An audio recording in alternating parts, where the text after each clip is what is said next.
Hi, this is Dr. Emily Park with your next Functional Health Minute. Today, I'd like to talk a little bit about exercise and movement. So, if you are not currently doing any exercise at all, then you're going to want to start with some movement and some movement goals. So, what qualifies as movement? Of course, walking.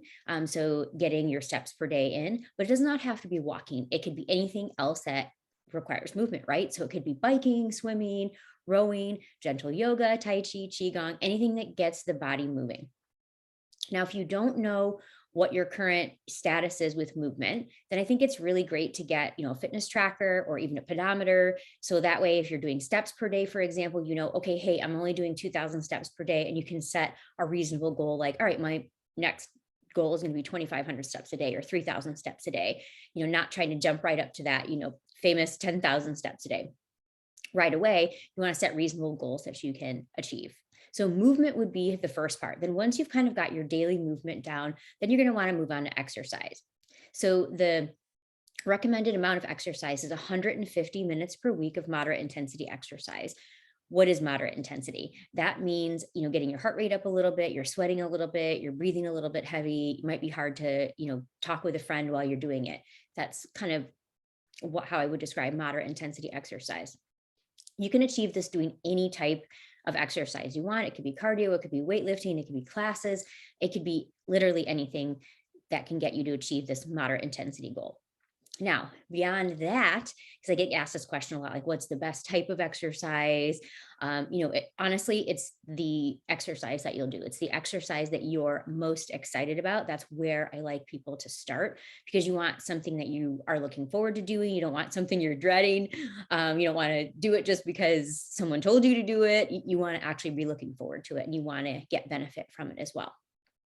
So as you're just starting to kind of if you're new to exercise, you're just starting to kind of get into it, you do want to find the right amount of exercise and the right type of exercise that makes you feel good. You should feel energized afterwards. You should feel good. You shouldn't do it to a point where you're, tired the rest of the day and you have to lay down. That's maybe too much, or it starts, affecting things like your sleep and so on and so forth. So you do want to find that sweet spot where you're not doing too little, but you're also not doing too much because that's where you're going to find the most benefit. Okay, so I want to kind of get into a few specific studies. Now, there are thousands of studies on the benefits of exercise related to health, but there are a few I kind of want to highlight because I think they're really important, especially for the aging population. So those of us, as you start to get a little bit older, the importance of exercise and movement becomes so important. So the first study is a 2020 study, and it was a really great study that looked at steps per day. And it showed that for every additional 1,000 steps per day, it decreased all-cause mortality. So basically, the higher the steps per day, the lower your chances of dying of anything. So that's what all-cause mortality means, dying from anything. And the same study also showed that the higher the steps per day, there was a significant reduction in cardiovascular morbidity. So meaning, diagnoses of cardiovascular origin like heart attack, strokes, vascular disease, and so on. And there was also a 2019 study that was kind of similar in that it showed that steps per day inversely correlated with arterial stiffness. So that's arteriosclerosis, hardening of the arteries, right? So basically, the more steps per day you did, the more compliant / stretchy your arteries stayed. And that, of course, decreases your risk of cardiovascular disease and dying, right? Then there's also a great study in 2017 looking at type 2 diabetes. And of course, no surprise there that exercise facilitated glucose regulation, right? So it made, people's glucose lower and more in control. Very, we would have guessed that if there wasn't a study to show us that, right? So we do know that exercise definitely decreases cardiovascular disease and diseases of glucose regulation, like type 2 diabetes, for example. But there were also some really great studies done on osteoporosis and something called sarcopenia. So osteoporosis is, of course, when the bones weaken and can increase your fracture risk if you get there. And then sarcopenia, it just means lack of muscle, or, you're losing muscle, you don't have enough muscle mass. Having a good amount of muscle mass, especially as we age, is so super important to staying healthy. So there's a really great series of studies that came out of the Lift More randomized controls trial. So it's LIFT, LIFTMOR. And I found a bunch of studies that were kind of between 2015 and 2018. And one of my favorite studies showed that resistance training improves bone mineral density. So obviously great for osteoporosis prevention.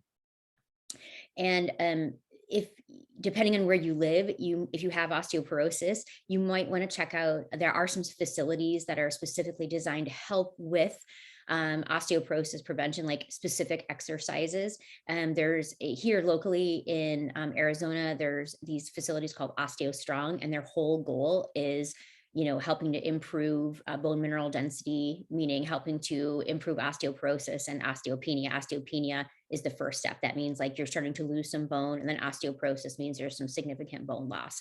So resistance training, lifting heavy weights basically is really, really good for that.